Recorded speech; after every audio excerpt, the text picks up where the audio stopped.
This comment amused me. They said prayer room life would protect us from burnout. It didn't. Ooh, a whole series naming the elephants.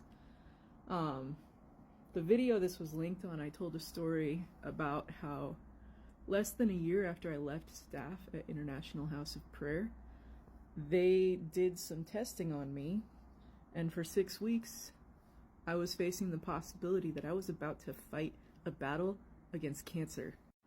Thank goodness, in the end, the tests were, clear. I didn't have cancer.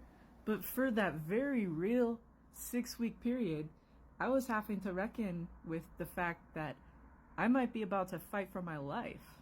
So in that video, I told the story of one night I was experiencing pains, and I was in the South Kansas City area, and it was nearing 2 a.m. I remembered the exhortation from my time serving on the night watch, where every year at all staff meeting, they would get the night watch up to honor that. The story about the night watch that they would tell is that this section of the prayer room is a blessing to Kansas City. Because if a Kansas City local person is going through a crisis and needs a place to come and get prayer in the middle of the night, guess who's there beholding and blessing and standing by night?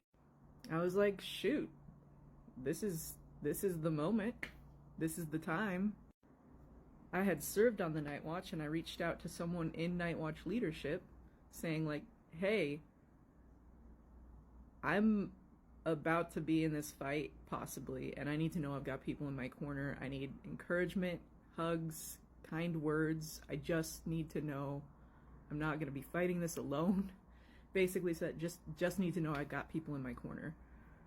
When they replied to me, they said that it would be unnatural because we hadn't really been in contact for a year. It had been less than a year, and I'm supposed to have cancer strong community by then. All I did was leave staff. I still live in the area. I still come and visit. I had still been playing even. Sometimes I was off staff and it got shut down by section leaders if you're not full-time staff and they can't manage and dictate all the hours of your day. They don't let you volunteer, but unless they do, and that usually depends on who you are and who you're friends with, but that's a whole other conversation. And I say that having sometimes been allowed to come back, and the worst part is that it took 2 days for this person to get back to me, and when I got the text, I was with a friend who had lost a loved one to cancer, so they were also really emotionally devastated by someone giving that kind of an answer.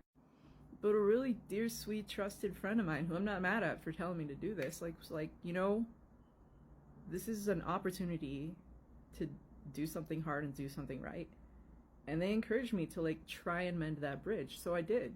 So once I got the all clear, things had settled, I was in the area again, because I had a weekly thing right around the corner, and that went late into the night watch hours.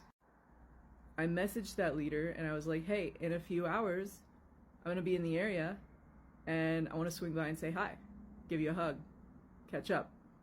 I didn't get any reply, so that's not a no. So I was like, I'll just go see if I can find that person and just, as an act of goodwill, say hi, give him a quick hug, and peace out. I pull up and they actually happen to be outside in the parking lot. And so I pull up, roll down the window, I'm like, hey, look, got a new car. So they looked at my car real quick and I was like, came to say hi, give you a hug, whatever, and I went to get out of my vehicle. At this point, the leaders slammed their body into my car door, blocking me from exiting my vehicle.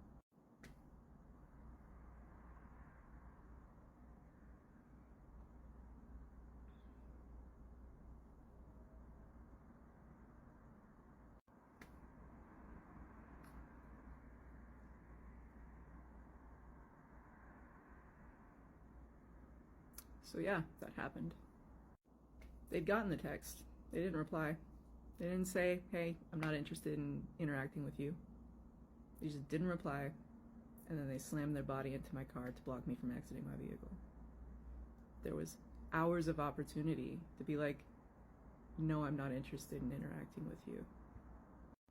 Not gonna lie, I had some choice words for that person at that point in time when they physically hip slammed my car door on the car I had just bought and, shut my door back on me. I'm just saying, that happened. I feel like I did my due diligence to try and smooth things over, and it was not received. So, it's really unfortunate. Person is still a leader there today. A friend of mine who was in one point in some form of pastoral ministry in the organization has tried to go to that person to be like, all you gotta do is just reach out. I've been blocked instead, so. Oh, and one more thing. We had been in contact a few times throughout the year. Like, I visited on occasion to say hi to people, so, but that's just the minor detail in the grand scheme of the story. I just think it's another important story that should be out there. Not telling you what conclusions to make, I'm just telling you what happened to me. And, empathize, don't empathize, but it was not fun to live.